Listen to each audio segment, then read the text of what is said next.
प्रेम सबसे बड़ा है। माता पिता जब बेटी की शादी करते हैं, जब विदा करते हैं, तो जन्माशय में जो सभी लोग रोने लगते हैं। माता पिता का तो हाल ही बहुत ख़राब हो जाता है। इसी तरह से राजा जनक ने जब अपनी बेटी की शादी की तो बारात वहाँ पर 4-5 दिन रुकी। राजा दशरथ ने प्रभु श्री राम को बुला करके कहा कि जाओ अब विदा करा लाओ। तो प्रभु श्री राम जाते हैं जनवासे से रनिवास में, जनक जी के महल में। वहाँ पहुँचते हैं, हाथ जोड़ करके कहते हैं, राऊ अवधपुर चहत सिधाई। राऊ माने राजा, अवधपुर के राजा चाहते हैं विदा होन हम यहाँ पठाए। विदा चाहते हैं कि वो विदा आप विदा करते हैं। सुनत बचन बिलख्यु रनवासु। इतना सुनते ही रनिवास पूरा बिलखने लगा, रोने लगा। बोल न सकें प्रेम बस सासु। सुनैना जी बोल नहीं सकती हैं, अब बेटी को कैसे विदा करें। कुछ पंक्तियां हैं जो हमने इस पूरी कथा की लिखी है और आपके समझ में आएगा, इसको शेयर भी करें। हमने खुद इसको लिखा है।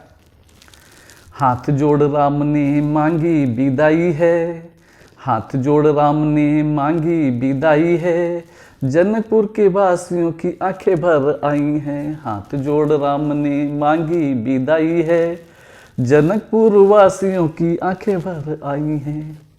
सूरवीर ज्ञानी जनक, सूरवीर ज्ञानी जनक के हृदय में खलबली मचाई है, सुनैना की आंखें भी देखो भर आई हैं। हाथ जोड़ राम ने मांगी विदाई है, जनकपुर वासियों की आंखें भर आई हैं।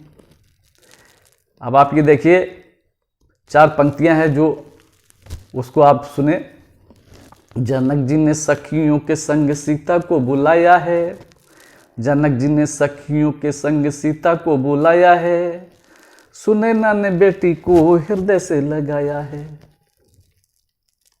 जनक जी ने सखियों के संग सीता को बुलाया है, सुनैना ने बेटी को हृदय से लगाया है। 2 पंक्तियां हैं जो आप बड़े प्रेम से सुनिए, और 2 पंक्तियां आपकी आंखों में आंसू लाने के लिए बहुत है। जब बेटी विदा होकर के जाती है तो बिना पिता को देखे नहीं जाएगी है। सीता ने पिता को जैसे ही निहारा है, सीता ने पिता को जैसे ही निहारा है, पिता की आंखों से फूटी जल धारा है। हाथ जोड़ राम ने मांगी विदाई है, जनकपुर वासियों की आंखें भर आई हैं। गोस्वामी तुलसीदास जी कहते हैं, सिए बिलो की धीरता भागी। सीता जी को देख करके धीरज जाता रहा। किसका? जनक जी का। सीता जी को देख करके जनक जी का धीरता भाग गई। रहे कहावत परम वैरागी। कहने के लिए इतने बड़े वैरागी हैं। लीन राय उर्लाई जान की, सीते सीने से लगा लिया अपनी बिटिया को। मिटी महामर्याद ज्ञान की, जो ज्ञान की मर्यादा थी वो सब जाती रही। तो 4 पंक्तियां हैं, इसको आप आनंद लीजिए।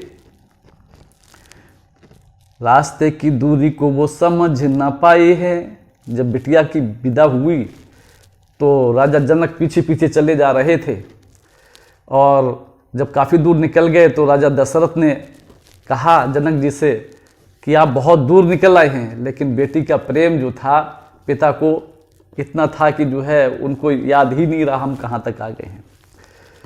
रास्ते की दूरी को वो समझ ना पाए हैं, बिटिया की याद में नंगे पैर चली आई हैं। पीछे मुड़ दशरथ ने जनक को पाया है, रास्ते का उनको बोध भी करवाया है।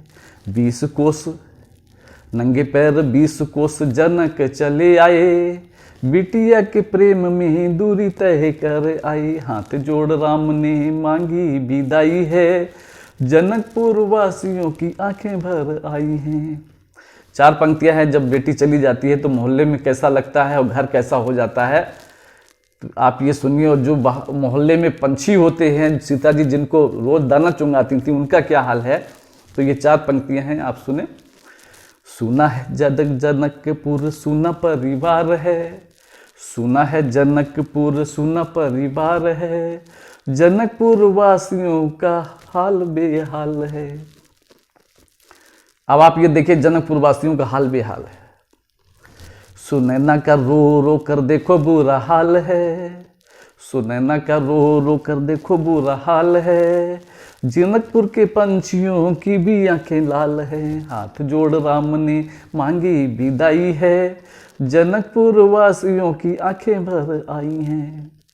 अब सीता जी ने एक तोता पाला था सोने के पिंजड़े में, तो सीता जी का नाम वैदेही था, क्योंकि राजा जनक जी का दूसरा नाम विदेही भी था। तो राजा जनक ने बड़े प्रेम के साथ में अपनी पुत्री के नाम वैदेही रखा था।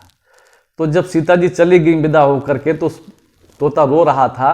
तो तोता क्या कहता है, वैदेही मेरी तोता भी चिल्लाता है, वैदेही मेरी तोता भी चिल्लाता है, दिन रात रोता है खाना नहीं खाता है। तोते का रुदन भी सुनैना को रुलाता है, तोते का रुदन भी सुनैना को रुलाता है, जनक जी का रुदन भी रुक नहीं पाता है। हाथ जोड़ राम ने मांगी विदाई है, हाथ जोड़ राम ने मांगी विदाई है, जनकपुर वासियों की आंखें भर आई हैं।